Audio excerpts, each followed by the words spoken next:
So hello and welcome to a Renegade Economist talk show at Picnic 2012. I'm delighted to be joined by Mike Lee, who is Mayor of Amsterdam. That's true, isn't it? And also somebody who has been on both sides of the pond in disruptive technology. Just talk a little about your history and how you got here to Picnic and, more importantly, to Amsterdam. I was kicking it around engineering in the enterprise, airline industry, anti-terrorism. Wanted to program on the Mac, worked on the Mac for a while, nobody really cared. Then the iPhone came out, and all of a sudden the guys who worked on the Mac were suddenly important.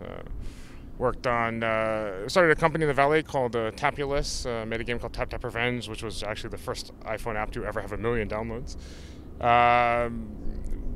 Worked on the Obama iPhone app, eventually ended up at Apple, worked at Apple for a while.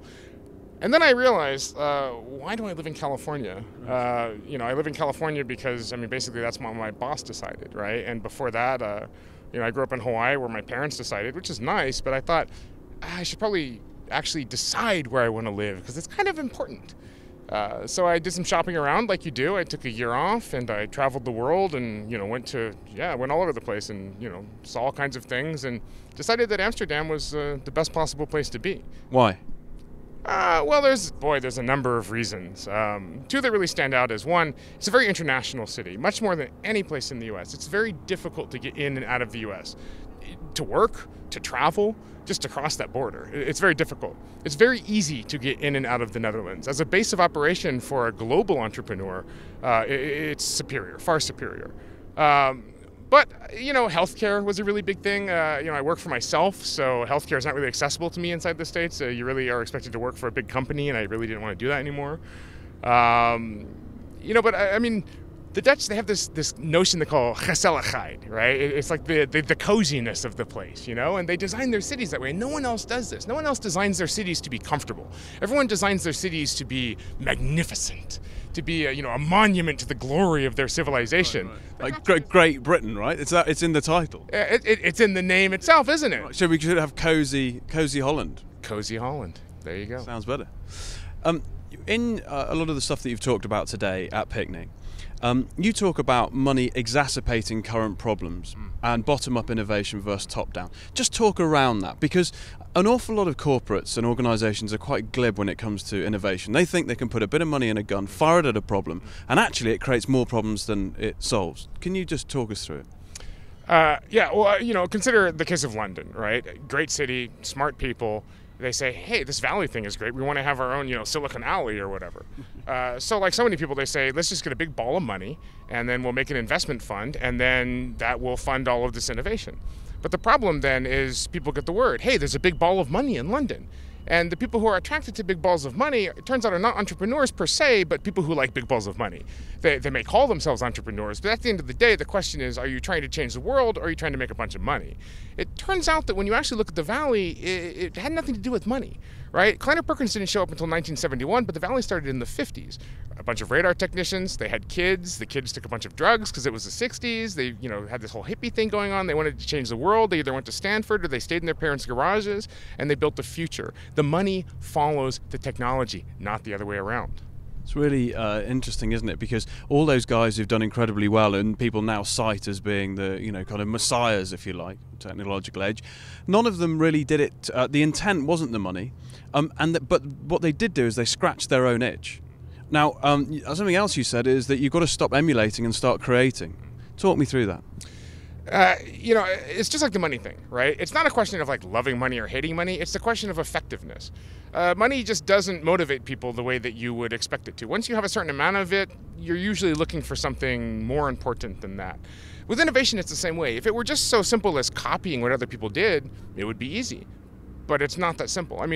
What an artist does, they do not merely borrow, but they steal, right? They consume. They take things into themselves, they digest it, and then there's a gestalt that forms, and then something comes out which could be traced back to its influences, but is nothing that's ever been seen before. That is the thing that speaks to people, right? You have these little tiny evolutions that happen, and then you have these revolutions where things jump orders of magnitude, where things change rapidly. That has to be something that no one's ever thought of before. If you copy, you'll never come up to that. because your expectations are always limiting that circumstances, and the byproduct is going to be predictable. You see this in cultures, right? I grew up in Hawaii, the state of Hawaii, and in the States we had this thing where we had these state quarters, right? Every state had their own quarter, 5 a year for 10 years. I waited 10 years for the Hawaii state quarter. And who did they put on the quarter? Kamehameha the Great. Like, that was a long time ago. If your civilization peaked way back then, where are you going to go? Who did you want?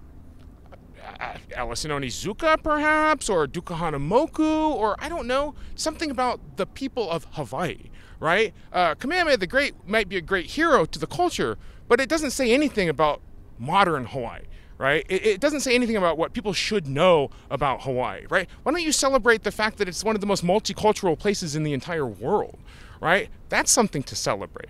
Why don't you celebrate the fact that, it's one of the most strategically important places in the world, or the fact that, we have a university that is amazingly world-class in 3 things. Not 1, not 2, but 3 things. Astronomy. You want to study astronomy? No better place than on top of a volcano in the middle of nowhere. You want to study the ocean? Same thing. You want to study volcanoes? Hey, guess what? Like, talk about that. The University of Hawaii would have been better than Kamehameha the Great. Not that Kamehameha wasn't great, but here's the thing. A hero should be someone who you're trying to be better than, not someone who you will never approach. With the advent of this mass celebrity culture, what we have are fake idols, I think we can say. One thing that's really refreshing when you speak is your default position is to be in the present and look forward, and not to emulate. So where do you stand now? Where does Amsterdam stand now? Where does Holland stand now? And where does Europe stand in this kind of Cambrian explosion of technology and disruption? all in about 30 seconds, if possible. Europe has all of the raw materials necessary to produce not Silicon Valley, but something that is far better than Silicon Valley. Not once, but 1,000 times over. Europe is more connected to the rest of the world. They're better at cooperating with each other. We have a better sense of what the world actually needs than anybody else. This was the center of the world for a reason. And that never went away. We just stopped believing in it.